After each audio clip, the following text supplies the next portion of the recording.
திங்களனி சடைப்பெருமான் பூசையாற்றி திருமதலம் கடந்திடம் நின்றான் யாவன் தங்குகடற் புவி வரைப்பின் நெடியோனாதி சகலருக்கும் ஊறு தவிர்க்கின்றான் யாவன் அங்கவன் மெச்சரித மொழிபெயர்ப்ப வேண்டி அவனடியே சரணாக அடுத்துளேற்கு மங்களசின் மயமதுர தமிழ் செம்பாடல் வாரிமட மடையொடுத்து வளருமன்றே.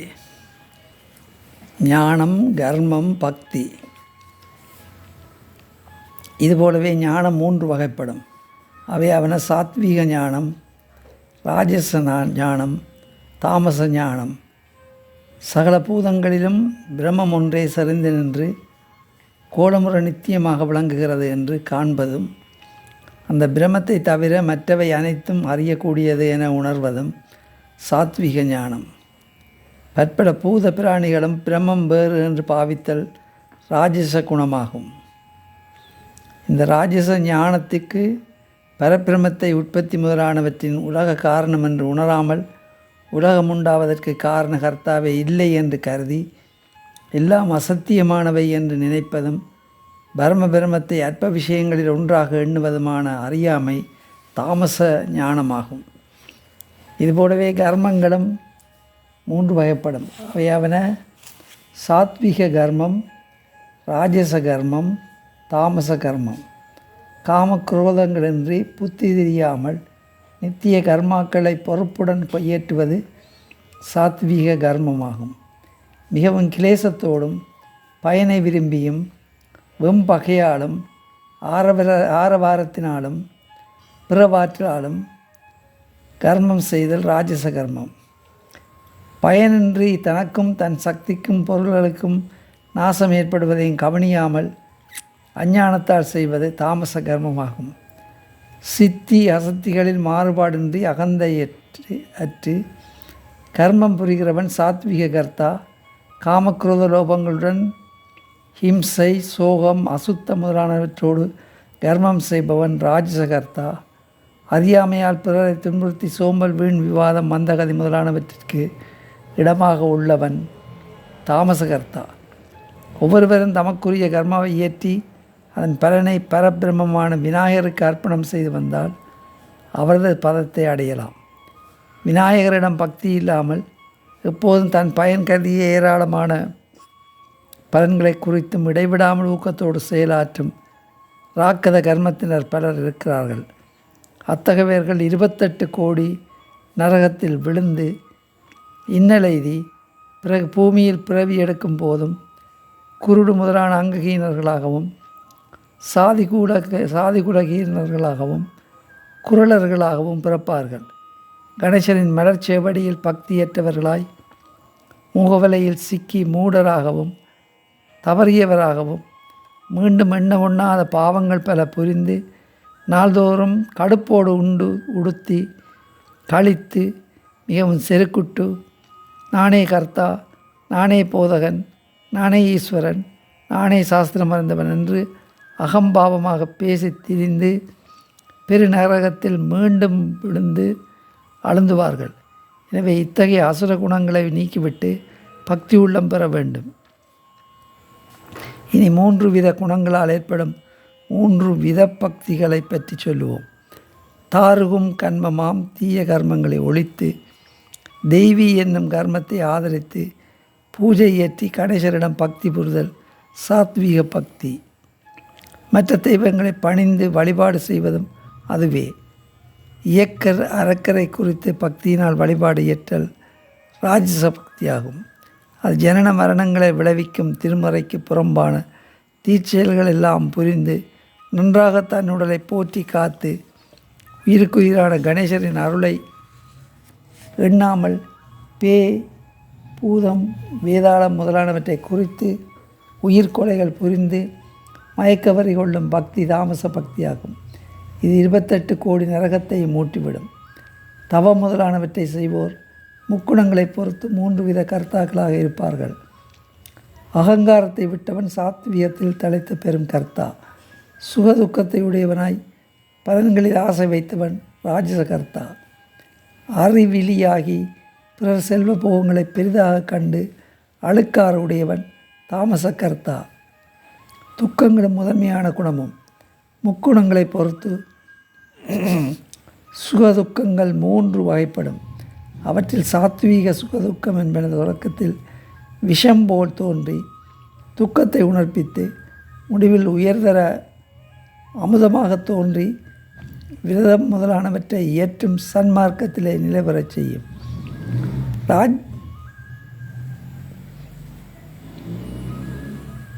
ராஜசத்தின் சுகதுக்கங்களோ தொடக்கத்தில் அமுந்தமாய் தோன்றி பொல்லாத துன்பத்தை வளர்த்து முடிவில் நீக்க முடியாத கொடுங்கால கோடி விஷம் போலாகும். கடையான தாமசத்தின் சுகதுக்கங்களோ தொடங்கும் காலம் முதல் முடிவுறுங்காலம் வரை சுகம் போல் தோன்றி துடைக்கவே முடியாத பெருந்துக்கமாய் வளர்ந்துவிடும். இதை பிறன்மனை விளைதல் முதலான துன்மார்க்கங்களில் தள்ளிவிடும். எனவே சாத்வீக குணமுடையவனே பின்னால் விநாயகனார் சொரூபத்தை அடைவான். அந்த சாத்வீக குணத்தை அடையாதவர்கள் எல்லாம் மிகவும் நரக வேதனை அடைவார்கள். சாத்வீகம், ராஜசம், தாமசம் என்ற முக்குணங்களும் மனித உடலில் ஜீவனை அதன் செயல்களால் கட்டுப்படுத்தி இயக்குகின்றன. சாத்வீக குணம் மிகுந்திருந்தால் பிரகாசமும் ஞானமும் மலர்ந்திருக்கும். ராஜச குணம் மிகுந்திருக்கும் போது காமம், குரோதம், லோபம் முதலானவை முன்னிற்கும். தாமச குணம் மிகுந்திருக்கும் போது மோகமும் அறியாமையும் ஓங்கி நிற்கும். நன்மை பயக்கும் சாத்வீக குணம் ஒருவனிடம் விருத்தியாயிருக்கும் போது அவன் மடிய நேர்ந்தால் அவன் நற்கதி பெறுவான். எனவே எப்போதும் ஒவ்வொருவரிடம் தன்னிடம் இருந்த சாத்வீக குணத்தை வளர்த்து வர வேண்டும். காமம், குரோதம், லோபம், ஆணவம் இவை 4ம் நரகத்தின் வாசற்படிகள். எனவே அவைகளை விட்டுவிட வேண்டும். இவ்வாறு விநாயகப் பெருமான் உபதேசம் செய்ததும் திருமால் அவரை நோக்கி, எம்பிரானே, வேதனம் முதலானவற்றாலும் இன்னதென வரையறுத்து கூற முடியாத உம்முடைய உண்மை என்னும் ஞானத்தை உம் கருணையால் குறைவர உணர்ந்தேன். எனக்கு ஒரு குறையும் இல்லை. எனினும் வீணை ஏந்திய புனித முனிவன் முன்னொரு நாள் என்னிடம் வந்து இனிவரும் உம் விஸ்வரூபத்தை பற்றி சொல்ல சிறிது நான் கேட்டிருக்கிறேன். ஆகையால் அந்த விஸ்வரூபத்தை என் கண்ணால் காணும்படி காட்ட வேண்டும். அப்போதுதான் நான் உய்வேன் என்றார். கணேசனார் கருணை கூர்ந்து மதுமலை பொழிவது போல் வாய் மலர்ந்து, என் விஸ்வரூபம் கற்பனை கடந்த அற்புதம். அந்த அற்புதத்தை ஊனக்கண்ணால் காண முடியாது. சிற்பரையான கண்ணால் தான் தெளிவாக காண முடியும். அவை உனக்கு ஞானவாள் வெளியே தருகிறேன், அதன் மூலம் பார் என்று கூறி ஞானக்கண்ணை தந்திட அதன் மூலம் ஞானநாயனாரின் நயமான விஸ்வரூபத்தை நாராயணார் கண்டார். எங்கும் முடித்தலைகளும் சீர்மையான முகமலர்களும் மின்ன, அருள்விழிகளும் செவிகளும் ஆயுதம் பிடித்த கைத்தலங்களும் எங்கும் ஒளி வீச, உடல் அவயவங்கள் அனைத்தும் வானகம் வையகம் எங்கும் பரவி நிற்க விநாயகரின் விஸ்வரூபம் கண்கொள்ளா காட்சியாக விளங்கியது.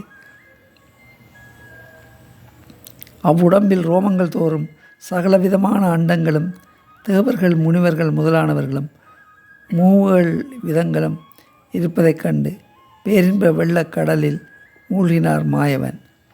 உடனே அவர் கைகூப்பி கண்களில் புனல் சொரிய கொம்மென உள்ளமுருகி குளைய நின்று, கொன்றைவேணி புண்ணியா, அனைத்து உன்னுருவம் என்றே உன் வாக்காற் சொன்னாய். அதற்கு ஒரு சான்றாக என்னையே உன்னுருவமான இயற்கையில் காட்டி வினைத்தொடக்கரத்தாய். இது போன்ற இந்த காட்சியை அறிந்தவரும் உண்டோ என்றார். அதற்கு விநாயகர், என்னிடம் பக்தி கொண்டு போக சக்தி பெற்ற உத்தமர்களான சனகராதி முனிவர்கள் ஞானக்கண்ணால் என் அருளுருவம் கண்டு போகமுக்தர்களாய் பேரானந்தம் பெற்றார்கள். வரேனியன் என்ற மன்னன் என்னைய மைந்தனாக பெற்று என்னுடைய அருட்கீதையை கேட்டு என் விஸ்வரூபத்தை கண்டு விமலத்தை அடைந்து ஆனந்த வெள்ளத்தில் நிலைத்து வாழ்ந்தான் என்றார். இவ்வாறு கணேசர் உபதேசித்த கீதையை திருமால் நான்முகனுக்கு வழங்கினார். நான்முகனோ மனுவுக்கு ஈந்தார். மனுவின் முனிவர் பல்லோர் பக்தியோடு கேட்டு தம் பரம்பரைக்கு உபதேசித்தார்கள். இந்த கணேசர் கீதையை இழிதகையர் கேட்டாலும் பாவங்கள் முற்றும் நீங்க பெற்று வானுலக பதவியை அடைவார்கள். நல்வழியினர் கேட்டாலும் சுயம்புவான கணேசரின் திருவடித்தாமரின் நிழலை அடைவார்கள். நைமிசாரணிய மகரிஷிகளே, இந்த உன்னதமான ஞானத்தை நீங்கள் அனைவரும் கேட்டுணர்ந்து மனமாற வழிபட்டு பிரமானந்த பேரின்பம் பெறுவீர்களாக. இவ்வாறு சூத புராணிகர் சொன்னதும் நைமிசாரணிய மகரிஷிகள் அனைவரும் எல்லையற்ற ஆனந்தத்தோடு அவரை வணங்கி வாழ்த்தி, மகாத்மாவே, எங்கள் தவைப்பயனாக நாங்கள் இந்த வனத்திற்கு வந்து 14 புராணங்களை விட சிறந்ததான விநாயகரின் புராணத்தை நாங்கள் எளிதில் உணரும்படியாக எடுத்துரைத்தீர்கள். அதனால் நாங்கள் அளவில்லாத மகிழ்ச்சி அடைந்ததோடு முக்தி என்னும் பேரின்ப வீட்டிற்கும் பாத்திரர்களானோம். இந்த மனித பிறவை அடைய வேண்டிய பயன்களை எல்லாம் ஒருங்கி அடைந்தோம். இத்தகைய பெரும்பேறு எங்களுக்கு வாய்க்கச் செய்த தங்களுக்கு எங்களால் என்ன கைமாறுதான் செய்ய முடியும் என்று பலவாறாகவும் போற்றினார்கள். அன்று முதல் அவர்கள் அனைவரும் இந்த மாபெரும் புராணத்தை பாராயணம் செய்து பெருவாழ்வு வாழலானார்கள். திங்களை அணிந்த அங்கை செம்மல் பொற்சரணம் போற்றி, பங்கின் வீற்றிருந்த சித்தி புத்தி தம் பதங்கள் போற்றி, அங்கவர்க்கு அன்பு செய்யும் அடியவர் அடிகள் போற்றி, நங்குரு நமச்சிவாயன் நளினபாதனங்கள் போற்றி. ஓம் ஸ்ரீ மகா கணபதியே நமக. திங்களணி சடப்பெருமான் பூசையாற்றி திருமதலங்கடந்திரம் நின்றான் யாவன், தங்கு கடற்பு பிறப்பின் நெடியோனாதி சகலருக்கும் ஊறு தவிர்க்கின்றான் யாவன், அங்கவன்மை சேரத மொழிபெயர்ப்ப வேண்டி அவனடியே சரணாக அடுத்துலேற்கு மங்களசின் மயமுதர தமிழ் செம்பாடல் வாரிமட மடையுடுத்து வளருமன்றே.